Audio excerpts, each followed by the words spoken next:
Le damos la gracia una vez más aquí en nuestro programa El Talmir, donde estamos enseñando la palabra expositivamente, versículo por versículo, frase por frase y algunas veces palabra por palabra. Esa palabra Talmir es una palabra en hebreo la cual significa un verdadero discípulo que desea ser lo que el Rabí Jesús es. Y conforme a la palabra del Señor, en 1 de Juan capítulo 2, versículo 6, el que dice que permanece en él, debe andar como él anduvo. El que dice que está unido a Dios, debe vivir como vivió Jesucristo. Muchísimas gracias por unirse con nosotros una vez más, donde continuamos con nuestro estudio en la palabra del Señor.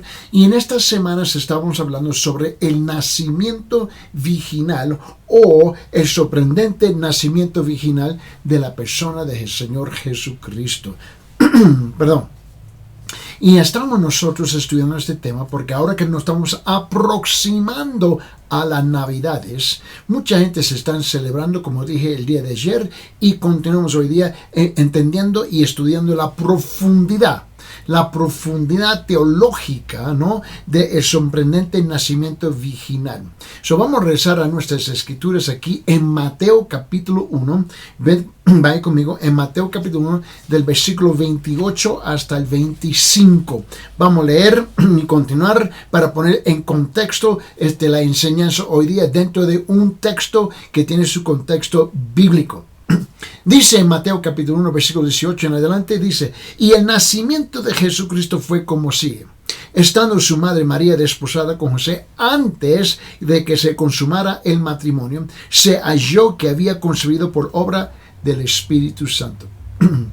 Y José, su marido, siendo un hombre justo y no queriendo difamarla, quiso abandonarla en secreto. Pero mientras pensaba en esto, he aquí que se le apareció en sueños un ángel del Señor diciendo: José, hijo de David, no temas recibir a María tu mujer, porque lo que se ha engendrado en ella es del Espíritu Santo. Y dará a luz a un hijo, y le pondrás por nombre Jesús, porque él salvará a su pueblo de sus pecados. Todo esto sucedió para que se cumpliera lo que el Señor había hablado por medio del profeta, diciendo: he aquí la virgen concebirá y dará luz a un hombre, a un hijo, y le pondrá por nombre Emmanuel, que traducido significa Dios con nosotros.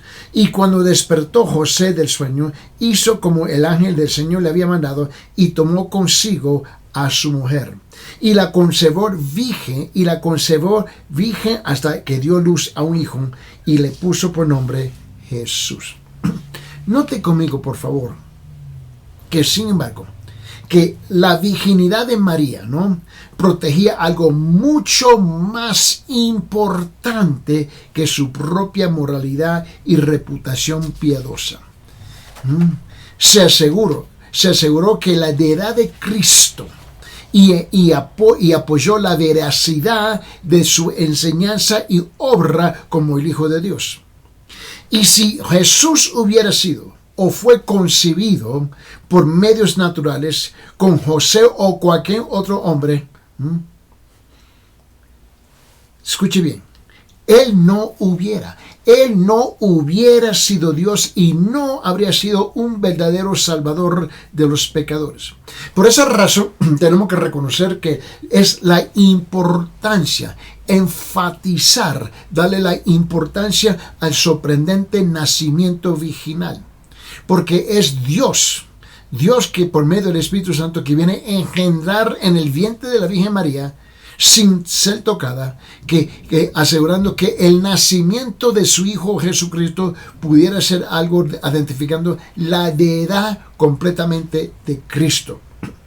Y para estar de acuerdo con lo reportado por las Escrituras acerca de su vida, hablando de Jesús, él habría tenido que hacer afirmaciones falsas sobre sí mismo. Y Jesús nunca hizo eso. Mira, y él habría tenido que respaldar entre las historias falsas y los engaños sobre la resurrección y la ascensión. Ahora imagínense, si él no es Jesús y no fue engendrado por el Espíritu Santo, luego tuviera que haber promovido las mentiras de la resurrección y la ascensión. Mientras tanto, todos habrían permanecido espiritualmente muertos, condenados eternamente por sus pecados no perdonados. Pero sabemos que todo esto es absolutamente contrario a lo que enseña la palabra de Dios. El apóstol Pablo, por ejemplo, era también muy claro y conciso cuando reiteró la verdadera naturaleza de la encarnación. Abre su Biblia en Gálatas capítulo 4. Y en Gálatas capítulo 4 dice esto en versículo 4. Dice: pero cuando vino la plenitud del tiempo, Dios envió a su Hijo, nacido de mujer, nacido bajo la ley. Pablo, escuche bien, Pablo no incluye ninguna mención de un padre humano de Jesús. ¿Sabe por qué? Porque según el plan divino, Dios era su padre. Jesús tuvo un padre humano, ¿no? María. Así podía ser un hombre y identificarse estrechamente con lo que significa ser humano.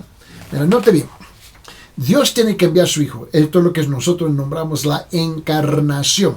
La encarnación es la teología bíblica de que Dios, Espíritu, se bajó y se hizo hombre, y así tú y yo pudiéramos identificarnos con Él, ¿no? Relacionarnos con Él y ver y ser testigo que Él caminó aquí en la tierra como un ser humano, pero nunca pecó.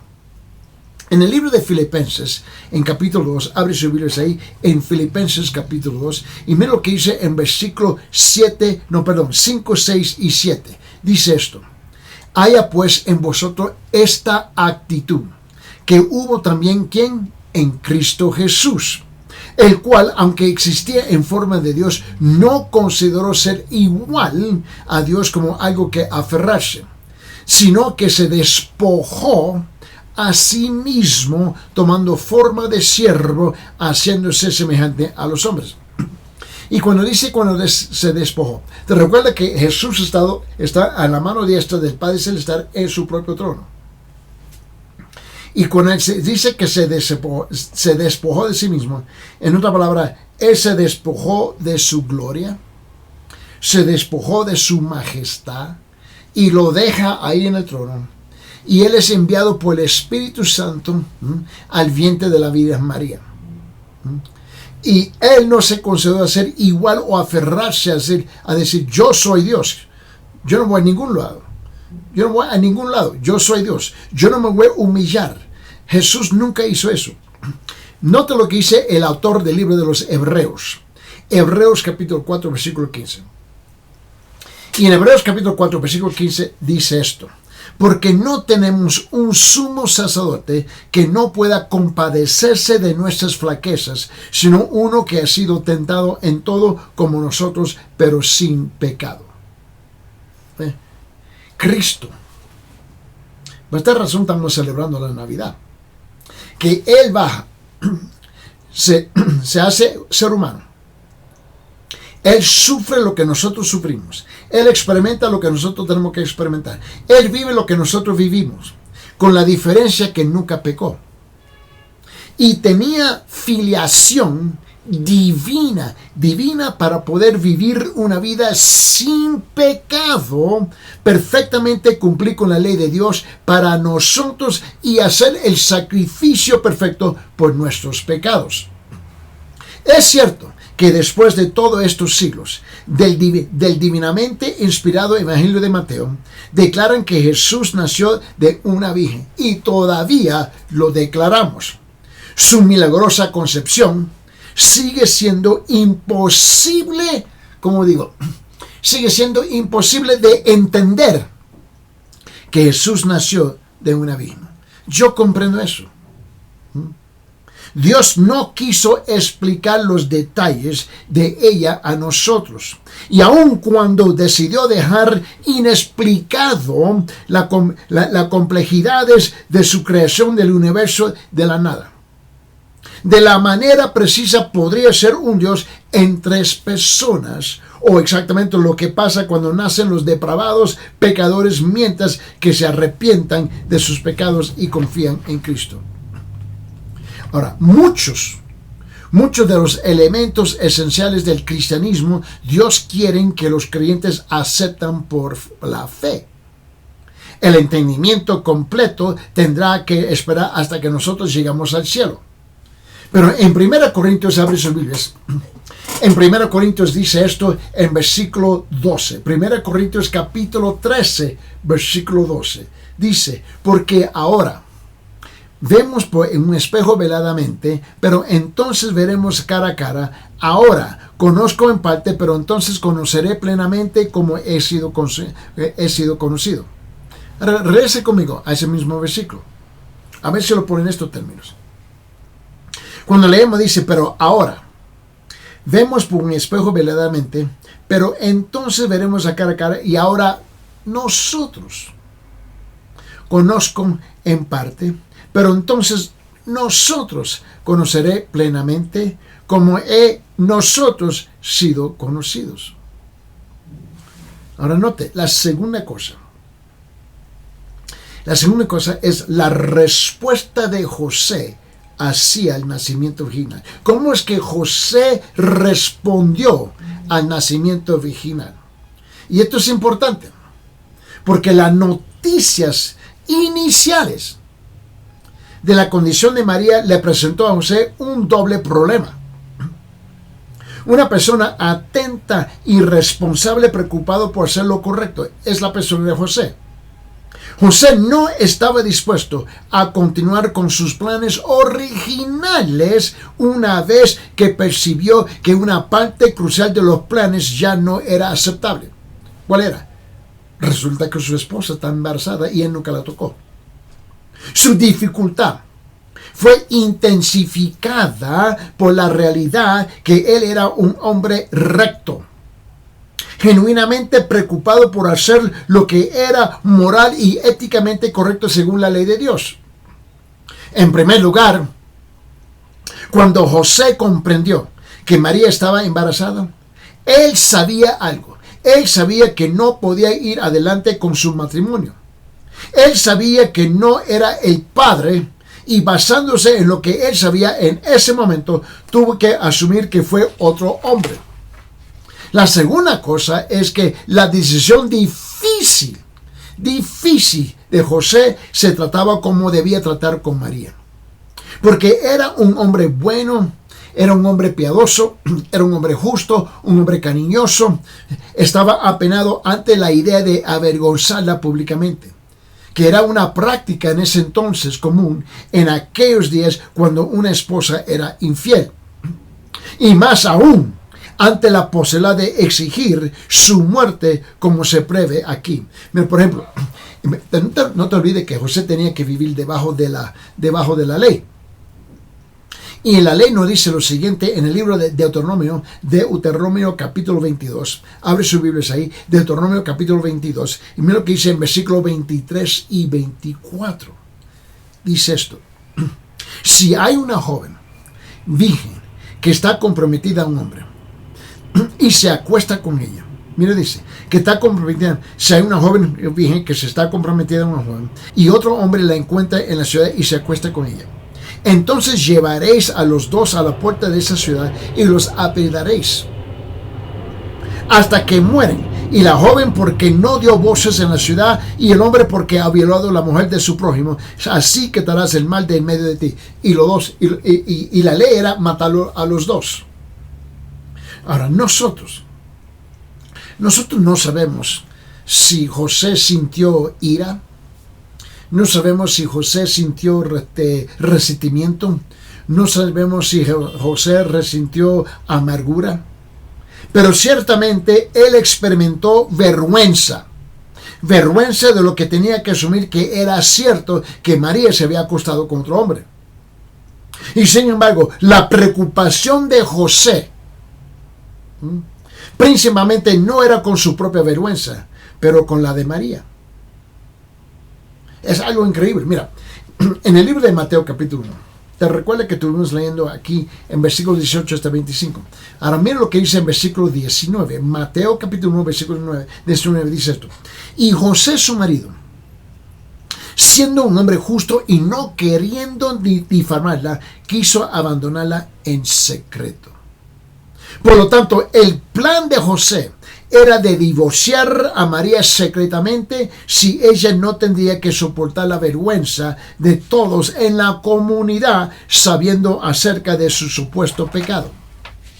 Ahora, vamos a ser honestos, que no hay muchos maridos que jamás muestran tal amor firmemente sostenido y muy sentido por sus esposas. Por supuesto, al final, cuando el matrimonio no ocurre, todos habrían descubierto que algo había salido mal. Pero por lo menos mientras tanto María estaría protegida de la humillación y la muerte.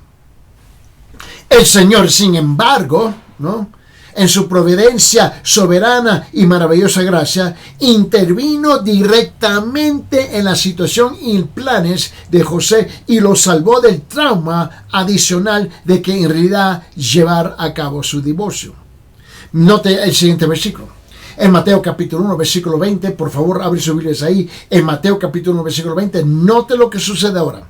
Dice el versículo 20, pero mientras pensaban en esto, he aquí que se le apareció en sueños un ángel del Señor diciendo: José, hijo de David, no temas recibir a María tu mujer, porque lo que se ha engendrado en ella es del Espíritu Santo. Ahora, este versículo subraya el carácter milagroso del nacimiento virginal y el carácter sobrenatural que rodea todo el evento del nacimiento de Cristo. También proporciona garantía divina a José, que es hijo de David, a nosotros que Jesús tenía un linaje legítimo, real, que entró legalmente por medio de José como un descendiente del rey David. Ahora, las palabras del ángel proporcionan el último y más irrefutable testimonio de la verdad esencial del nacimiento virginal. Y la respuesta adecuada que José que iba a tener una situación tan extraordinaria de María. Nota la tercera cosa, que el ángel aclara. El ángel viene a aclarar el nacimiento virginal en el corazón y en el pensar de José. Pero ¿cuál fue el significado del embarazo de María, aunque no había tenido relaciones con José o cualquier otro hombre? José probablemente habría pasado algún tiempo desconcierto sobre esa pregunta, si el mensajero divino no había aclarado inmediatamente su declaración con estas palabras. Ahora, te recuerda que habíamos leído Mateo 1:19, 1:20, ahora vamos a 1:21, Mateo 1:21.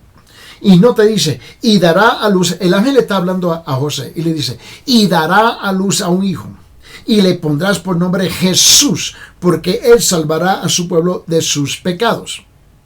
El ángel le dice a José que María realmente dará a luz a un hijo. Él no dijo que dará luz, pero dijo, dará luz a un hijo.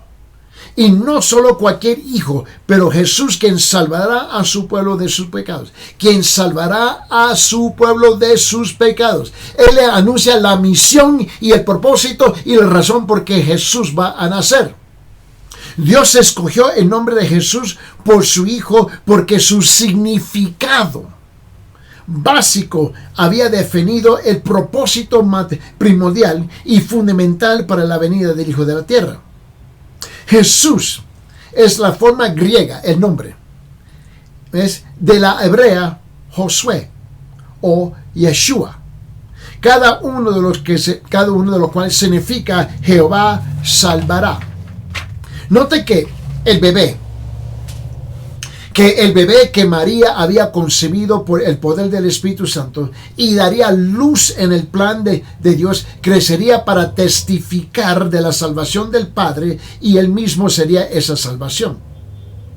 Por su propia muerte expiatoria en la cruz, triunfante resurrección de la tumba que salvaría a su propio pueblo, todos aquellos que proceden al arrepentimiento del pecado y quienes reciben fe para abrazar su obra redentora.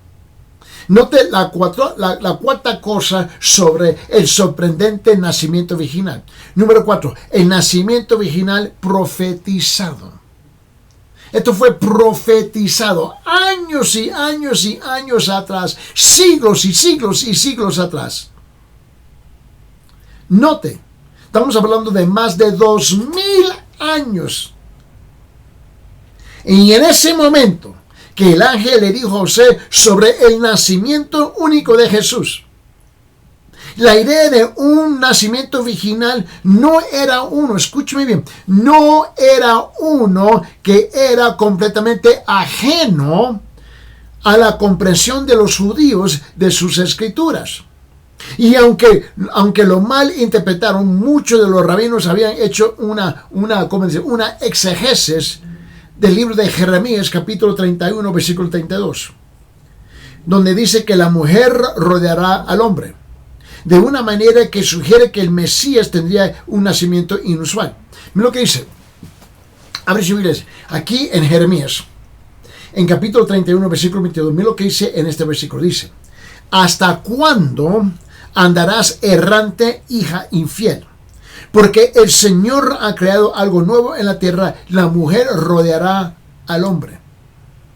Note que su explicación fantasiosa de ese verso, donde dice, el Mesías no tendrá un padre terrenal, y el nacimiento del Mesías será como el rocío de Jehová, como las gotas sobre la hierba sin la acción del hombre, al menos conserva la idea general que el nacimiento del Mesías sería único.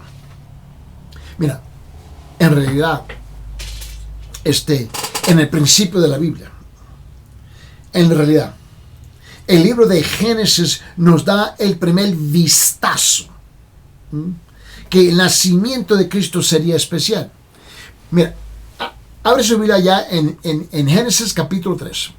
Y en Génesis capítulo 3 dice esto en versículo 15. Génesis capítulo 3, versículo 15 dice esto. Dice, y pondré enemistad entre ti y la mujer, y entre tu simiente y su simiente. Él te herirá en la cabeza y tú le herirás en el calcañar. Ahora, técnicamente, la semilla de la mujer pertenece ¿a quién? Al hombre. Pero la impregnación de María por el Espíritu Santo es el único caso en la historia que una mujer tenía una semilla dentro de ella que no se originó de un ser humano. La promesa divina más tarde a Abraham, si usted se recuerda, refiere a sus descendientes. En hebreo la palabra es semillas, como lo dice aquí en Génesis capítulo 12, versículo 7. Es una forma común del Antiguo Testamento de referirse a la descendencia. Mira lo que dice en Génesis capítulo 12, versículo 7. Dice, y el Señor se apareció a Abraham y le dijo, tu descendencia dará a esta tierra. Entonces él edificó allí un altar al Señor que se le había aparecido. Note que la única referencia a Génesis capítulo 3, versículo 15, a su semilla, ¿no? Se ve más allá de Adán y Eva, María y Cristo. Mira, en Génesis capítulo 3, versículo 15, dice, y pondré enemistad entre ti y la mujer, entre tu simiente y su simiente. Él te herirá en la cabeza y tú lo herirás en el calcañar. Note que las dos semillas de ese verso pueden tener un énfasis doble. En primer lugar, principalmente, pueden ser parte de todas las personas que forman parte de la descendencia de Satanás y todos los que forman parte de Eva. Los dos grupos constantemente continúan la guerra espiritual contra el otro, con la gente de justicia finalmente derrotando a las personas del mal. Y en segundo lugar, la palabra traducido semilla puede ser singular y se refiere principalmente a un producto final glorioso de una mujer, el Señor Jesús mismo, nacido sin la semilla humana. Y en ese sentido la profecía es definitivamente mesiánica. Rece conmigo en Mateo 1. Y en Mateo 1 dice esto en versículo 22 21 y 22. Hasta 23. Ve lo que dice. Y aquí en Mateo 1, 22, 23 identifica claramente el nacimiento virginal de Jesús como un cumplimiento de la profecía del Antiguo Testamento. Dice en versículo 23, 22 dice: todo esto sucedió para que se cumpliera lo que el Señor había hablado por medio del profeta diciendo. Versículo 23. He aquí la virgen concebirá y dará a luz a un hijo y le pondrá por nombre Emmanuel, que traducido significa Dios con nosotros. Note que la cita de Mateo aquí viene de Isaías capítulo 7, versículo 44, que confirma que el profeta de hecho profetizó el nacimiento virginal de nuestro Señor Jesucristo.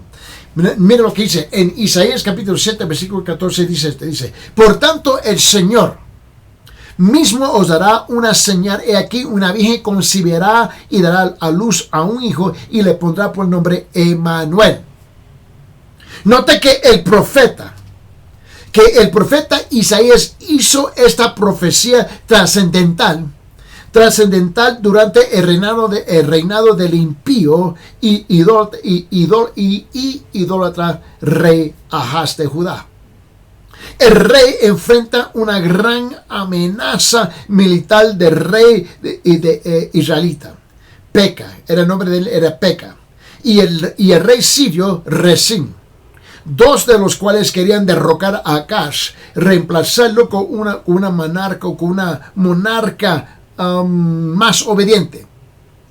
Y en lugar de buscar la ayuda del Señor durante esta crisis, el rey Ahaz recurrió a Tiglat-Pileser, el gobernante brutal de los paganos asirios.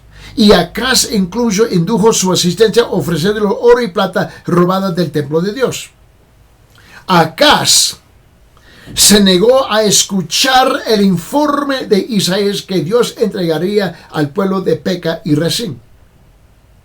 Por lo tanto, el profeta habló de la profecía notable de Isaías capítulo 7, versículo 14, que le dijo a Acaz que nadie podría destruir el pueblo de Dios o la línea real de David. Y efectivamente, aunque Tiglat-Pileser destruyó al reino del norte Judá, a Israel, había deportado su población y invadieron a Judá 4 veces, Dios finalmente conserva a su pueblo tal como les prometió. Mira lo que dice en Isaías. Él dice esto. En versículo 14, capítulo 7, él dice: por tanto, el Señor mismo os dará una señal. He aquí una virgen concebirá y dará a luz a un hijo y le pondrá por nombre Emmanuel. Así también dijo que antes de otro niño, ¿no? ¿Te recuerdas de Mahashala-Hashabazá? Era muy madura y consciente de los acontecimientos, y los territorios de Rezín y Peca serían abandonados. Porque mira, en versículo 15 y 16 de Isaías capítulo 7. Mira lo que dice en Isaías capítulo 7, versículo 15 y 16, dice esto: comerá cuajada y miel hasta la cepa lo suficiente para desechar lo malo y escoger lo bueno. Porque antes que el niño sepa desechar lo malo y escoger lo bueno, será abandonada la tierra cuyos 2 reyes tú temes. Una vez más, las palabras del profeta divinamente inspirado eran totalmente exactas. Eran exactas. Antes de que el otro niño que nació a la esposa de Isaías tuviera 3 años, los 2 reyes enemigos estaban muertos. A igual que Dios cumplió esa profecía antigua sobre el hijo de Isaías, así que estaba a punto de cumplir el uno sobre el nacimiento virginal del Señor Jesucristo. Ambos eran signos. Eran signos de Jehová que no abandonaría a su pueblo, pero el mayor de los dos era obviamente la segunda. Que su hijo realmente naciera de una virgen, vive entre su pueblo y morir por sus pecados. Note que en su declaración original, en Isaías capítulo 7, note que en versículo 14, que Isaías utiliza la palabra hebrea alma, para la palabra virgen. En hebreo, la palabra virgen es alma, ¿no? Y él usa esta palabra cuando él dice en versículo 14: por tanto, el Señor mismo os dará una señal. He aquí, una virgen concebirá y dará a luz a un hijo, y él le pondrá por nombre Emmanuel. Ahora, en otra palabra, este es un término importante, y es importante entender por qué el profeta usó la palabra arma, que ocurre otras 6 veces en el Antiguo Testamento, y en cada instancia se connota o denota una virgen. Así se está usando esa palabra, porque hoy en día todo el mundo quiere cuestionar si realmente es una virgen. Mira, déjame darte un ejemplo, porque hay mucha gente cuestionando si María era realmente una virgen. Permíteme, abre su Biblia allá en Génesis capítulo 24. Y en Génesis capítulo 24, quiero que usted vea conmigo que dice en versículo 43. Y yo quiero enfatizar esta palabra. ¿Qué palabra literalmente se está usando? Porque tú sabes que el Antiguo Testamento fue escrito originalmente en hebreo. Y sabemos que en el hebreo también hay persa, hay siriaco, ¿no? Y sabemos pero la palabra básicamente está en hebreo. Y cuando esa palabra es traducida a nosotros en español, nosotros muchas veces mal aplicamos o mal entendemos o mal interpretamos la palabra. Pero en el idioma original del Antiguo Testamento, cuando él usa, aquí dice en versículo 43, dice: he aquí estoy parado junto a la fuente de agua, y que la doncella, que es la palabra alma, que salga a sacar agua, y a quien yo diga: te ruego que me des de beber un poco de agua de tu cántaro. Yo estaba hablando de la palabra que cuando él dice doncella, aquí la palabra en hebreo es la palabra alma, que es una virgen que nunca ha sido tocado por una mujer, por un hombre. En Éxodo, abre su Biblia en Éxodo capítulo 2, en versículo 8. Y en Éxodo capítulo 2, versículo 8 dice esto: y la hija de Faraón le respondió: sí, ve. Y la muchacha Alma, la virgen, fue y llamó a su madre del niño. ¿Me está entendiendo? Bueno, mira lo que dice en Salmo 68. Y en Salmo 68, mira lo que dice en versículo 25. Dice: los cantores iban delante, los músicos detrás, en medio de ¿qué? De las doncellas. La palabra es alma, tocando panderos. So, cuando ellos hacían el desfile, tenían que ser virgens que nunca habían sido tocados por un hombre. En Proverbios capítulo 30, dice en versículo 19, en Proverbios capítulo 30, versículo 19, dice así. Dice: el camino del águila en el cielo, y el camino de la serpiente sobre la roca, el camino del barco en medio del mar, y el camino del hombre en la doncella, alma, virgen. Vete al libro de Cantar de Cantares. En el libro de Cantar de Cantares, en capítulo 1, versículo 3, dice esto: tus ungüentos tienen olor agradable. Tu nombre es como ungüento purificado. Por eso te aman de qué? Las doncellas, alma. Estas son vírgenes, ¿no? En ese mismo libro de Cantar de Cantares, en capítulo 6, en versículo 8, dice esto. Dice: 60 y son las reinas, y 80 las concubinas, y las doncellas sin número. So, nota que constantemente en el Antiguo Testamento está hablando de la palabra. Cuando habla de la virgen, está hablando de alma, una persona que nunca ha sido tocado. Ahora, hasta tiempos recientes, los eruditos judíos y los cristianos siempre han tenido la traducción de la palabra de esa forma. Así siempre se ha usado esa palabra. Pero es interesante que en el hebreo moderno, hoy día, y tú sabes que tenemos que tener mucho cuidado porque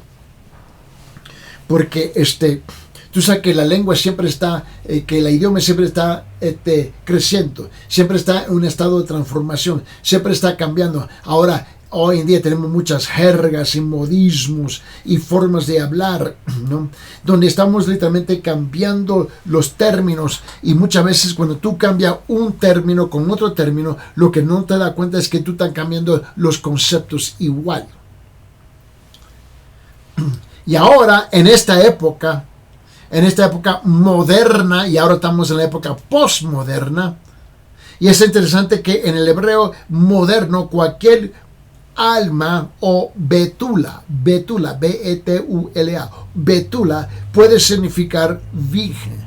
Y esto es lo que se ha prestado a la confusión, porque la palabra era alma exclusivamente en el Antiguo Testamento, y ahora viene, ¿no? Utilizar, ¿no?, esta palabra betula en cómo se está traduciendo hoy en día. Y sin embargo, Isaías nunca utilizó la palabra betula para la palabra virgen, porque en el hebreo el Antiguo Testamento puede referirse a una mujer casada que no es virgen. Tú puedes tener una mujer casada que no es virgen, pero nunca tuvo hijos. Eso es betula, ¿no? Pero la palabra realmente que se está utilizando no es la palabra betula, es la palabra, no, alma.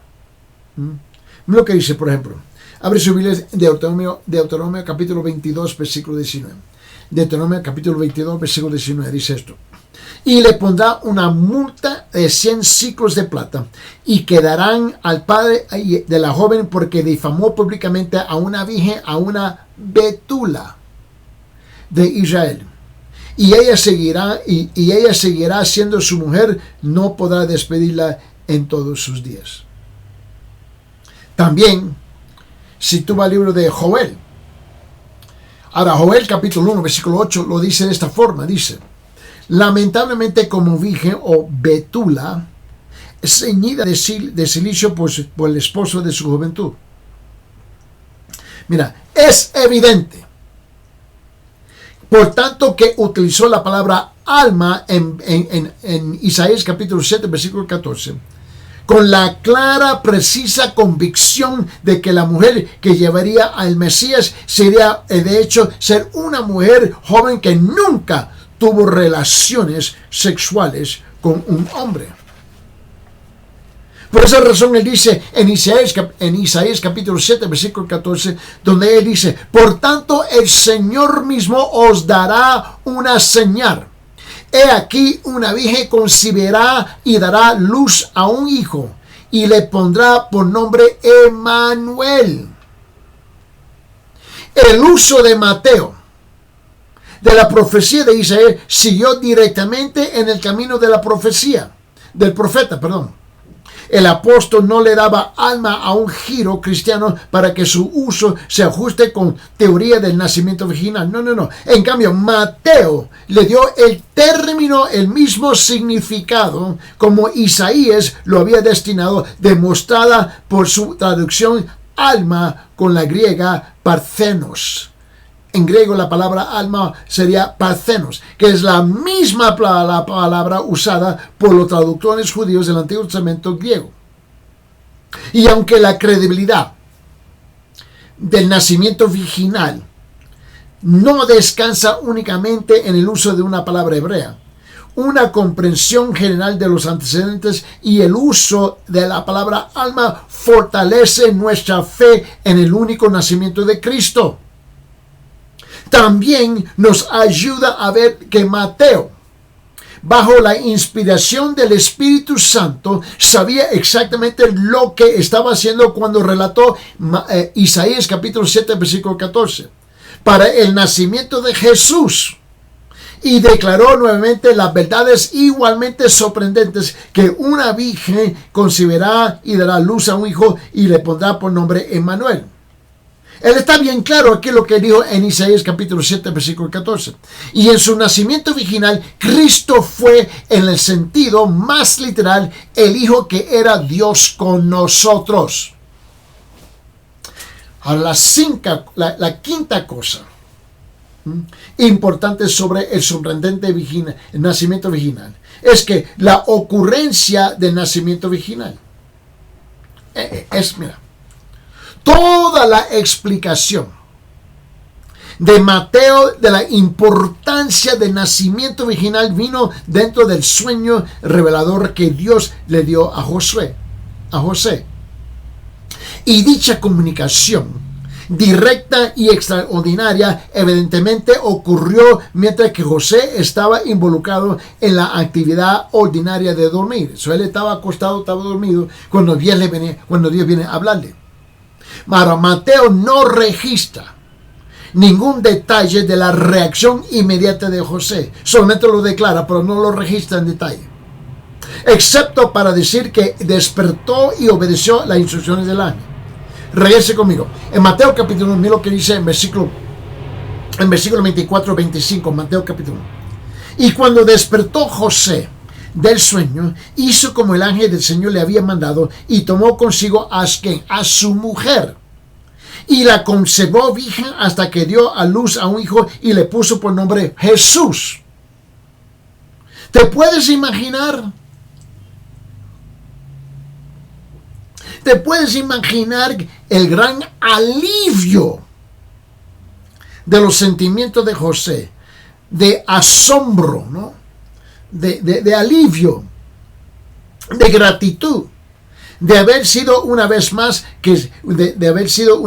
que se dio cuenta de lo que el Señor a través del mensajero celestial le había dicho. Porque él estaba perplejo, él estaba confundido. ¿Cómo es que esta mujer con quien me voy a casar? ¿Cómo es que ella termina embarazada? Y la ley era bien estricta sobre este asunto. Y él estaba afligido. Pero no, mira, no solo podía ir adelante y con mucho gusto tomar a María como su esposa, con honor y justicia, pero también él podría regocijarse por el privilegio de ser permitido para criar el propio Hijo de Dios. Y note que la ceremonia de la boda de José y María probablemente tuvo lugar poco después que José recibió el anuncio del ángel. Ahora, la Biblia no nos registra aquí cuándo fue que ellos se casaron. Pero probablemente tenía que haber sucedido después que el ángel le explica a él todo lo que pasó. Y Mateo aclara que María, ¿no?, permaneció virgen hasta que después que Jesús nació. Y lo que implica que las relaciones conyugales normales comenzaron después de ese tiempo. Eso junto con la referencia de los hermanos y las hermanas de Jesús, da prueba que María no era virgen por toda su vida, como algunos afirman. Yo sé que ese es el título, la Virgen María, que le damos. Yo entiendo eso, ¿no? Yo lo comprendo. Pero ella no se quedó virgen. Mira, permíteme. Nota lo que dice en Mateo capítulo 12. Y en Mateo capítulo 12 dice esto en versículo 46. Mira lo que dice. Mira cómo lo dice. Mientras él aún estaba hablando a la multitud, aquí su madre y sus hermanos estaban fuera deseando hablar con él. ¿De dónde salieron sus hermanos? De María. De María. Y noten que Mateo capítulo 12, versículo 46, Mateo capítulo 13, versículo 55-56, Marcos capítulo 6, versículo 3, da prueba que María no era una virgen por toda su vida, como algunos afirman. Mira lo que dice en Mateo capítulo 13. Y en Mateo capítulo 13 dice esto en versículos 55 y 56. ¿No es este el hijo del carpintero? ¿No se llama su madre María? y sus hermanos son Jacobo, José, Simón y Judas. ¿No están todos sus hermanos con nosotros donde pues estuvo todas estas cosas? Ellos están reconociendo que Jesús tenía hermanos que venían de María. Mira lo que dice en Marcos capítulo 6. En Marcos capítulo 6, versículo 3 dice esto: ¿no es este el carpintero, el hijo de María y hermano de Jacobo, José, Judas y Simón? ¿No están sus hermanas aquí con nosotros? Y se escandalizaban a causa de él. Obviamente él tenía hermanos y hermanas que nacieron de ¿quién? De María. María no se quedó virgen. Pero así la nombramos hoy día. Y cuando tú le hablas a la gente, alguna gente dice, no, ella es virgen. No, ese es su título ahora. Y finalmente, José obedeció el mandato de Dios en Mateo capítulo 1, versículo 21. ¿No? Mira cuál le dijo. Le dijo esto. En versículo 21 dice, y dará a luz un hijo y le pondrás por nombre Jesús, porque él salvará a su pueblo de sus pecados. Finalmente José obedeció en lo que le había dicho aquí en versículo 21 de Mateo capítulo 1. Él le dio el nombre al niño de Jesús, indicando que como ya visto que le iba a ser el Salvador. Note que el sorprendente hecho de nacimiento sobrenatural de Jesús es la única manera de explicar la vida perfecta sin pecado que él vivió aquí en la tierra, hablando de la persona de Jesucristo. Un escéptico que niega el nacimiento virginal una vez le pidió a un cristiano esto y le dijo, si te dijera que ese niño allá nació sin padre humano, ¿creerás? Sí, respondió el creyente, si él vivió como vivió Jesús. ¿Ves? El nacimiento virginal de Cristo es un componente necesario que nos ayuda a creer y dar sentido a la historia completa de su persona y obra. Su extraordinaria concepción y nacimiento no antes o igualado es una sorprendente realidad que deberíamos hacerlo con alegría y gratitud, nunca pasarlo por alto. Tú y yo tenemos que reconocer que Jesús y su nacimiento es un milagro, pero un milagro con un propósito, que era rescatarnos, salvarnos de las garras del infierno, y que tú y yo podemos disfrutar por toda la eternidad la presencia de Dios siempre, para siempre, para siempre, para siempre, para siempre, porque hemos reconocido que Cristo fue, que la razón por que Él nació con el propósito de vivir, morir y resucitar y ascender, para asegurar que tú y yo pudiéramos entrar en el reino de Dios. Espero que el Señor le ha hablado profundamente y le ha hablado claramente en tu corazón en estos últimos días, hablando del sorprendente nacimiento virginal de la María. Dios me lo bendiga y Dios me lo guarda, y nos vemos en el próximo programa.